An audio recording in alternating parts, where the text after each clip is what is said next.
Tadi tuh sholat Jumat kan ya. Terus kan ada khutbah gitu ya.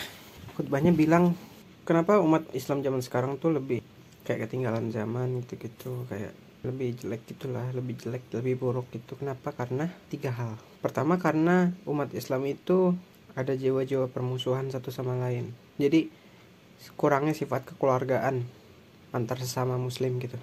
Ini bener, contohnya aja kemarin departemen saya kayak bikin postingan Instagram masing-masing mahasiswanya kan. Dan yang rame tuh yang non muslim gitu. Apanya? Komennya. Kan setiap mahasiswanya kan posting kayak pengenalan diri gitu-gitu kan. Yang paling rame tuh komenannya umat non muslim gitu. Dan yang kedua, tadi bilangnya kurang mensyukuri nikmat. Umat Islam zaman sekarang dapat sesuatu merasa bahwa itu berasal dari dirinya sendiri, bukan berasal dari Allah. Padahal itu kan nikmat Allah yang diberikan kepadanya, tapi dia merasa itu adalah hasil kerja kerasnya. Sombong, takabur. Dan yang ketiga, lebih condong ke dunia daripada ke akhirat. Mereka memikirkan dunia berlarut-larut, meninggalkan akhiratnya. Sedih sih. Terus juga tadi bilang, hidup dunia itu bagaikan penjara bagi umat muslim, tapi bagaikan surga bagi umat non muslim. Terus juga bilang pernah ada suatu percakapan di neraka antara umat Islam dan non Islam. Percakapannya yang non muslim mengatakan, kamu sama saja sama saya, walaupun kamu beriman kepada Allah dan mempercayai kerasulan Nabi Muhammad, tapi kamu tetap masuk neraka bersama saya gitu katanya. Terus yang Islam bilang, bukan orang Islamnya, tapi Allah yang bilang, masukkan dia ke dalam surga karena mendapat rahmat Allah, jadi dia bisa masuk surga gitu. Dan ada jaminan, memang ada jaminan di Al-Quran mengatakan bahwa dosa yang tidak diampuni itu dosa syirik, dan selain itu diampuni kan. Jadi gini, kalau kita belajar algoritma Tuhan, dia bilang kalau non-muslim itu di dunia bagikan surga, dan yang muslim terpenjara di dunia.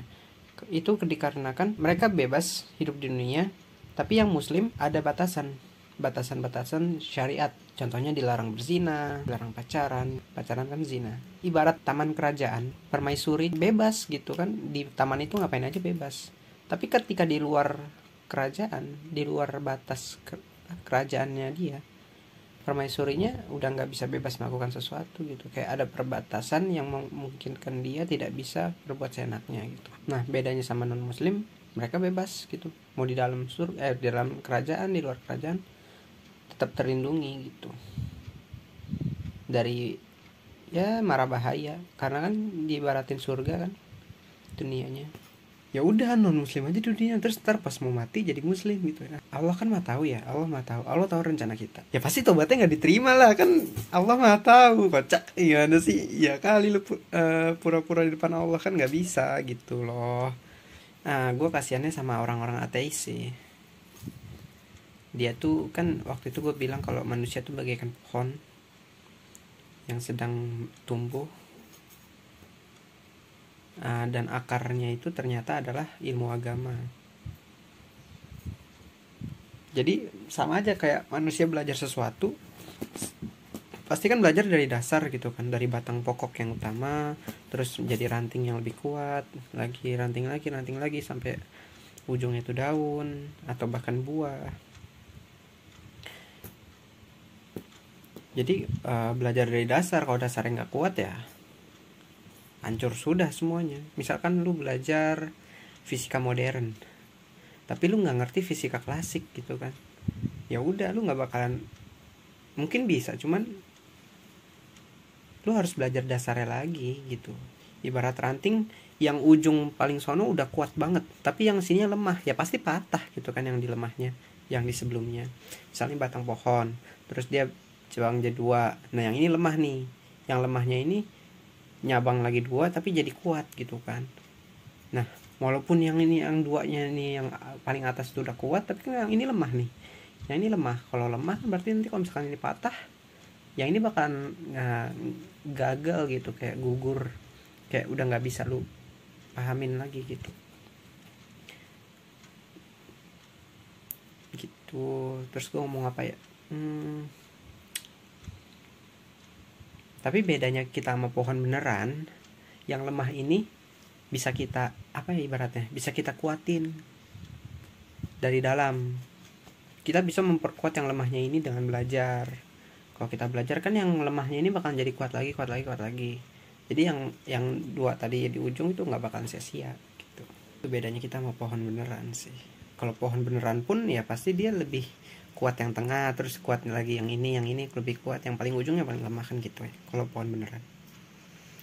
Dan kita itu akarnya tuh ibarat ilmu agama. Makanya kasihan sama orang ateis tuh, ketika dia merasa gagal, putus asa, dia langsung meninggalkan apa ya, hidupnya gitu. Jadi batang utama yang paling utama ini dihabisin sama dia gitu. Jadi dia bunuh diri.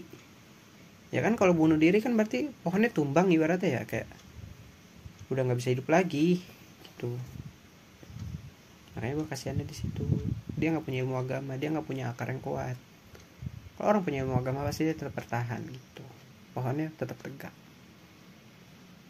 Mungkin layu, tapi tetap tegak gitu kan. Sedih sih, emang zaman sekarang tuh, apalagi karena ada pandemi, semuanya berubah semakin cepat.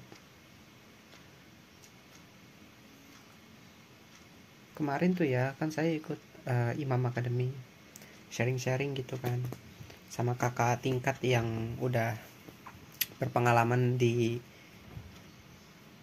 fakultas sebelum pandemi gitu. Dia bilang kalau dulu tuh sering banget ada kajian di sini, bahkan semua mahasiswa tuh pulangnya pada sore, pada maghrib, pada isya gitu. Tapi sekarang udah jarang banget gitu yang pulang maghrib. Dan sebabnya apa? Karena kurikulumnya ternyata dirubah gitu. Kurikulum 2015 beda sama kurikulum 2020 gitu. Gara-gara pandemi jadi miris lah ibaratnya. Ya mungkin itu aja.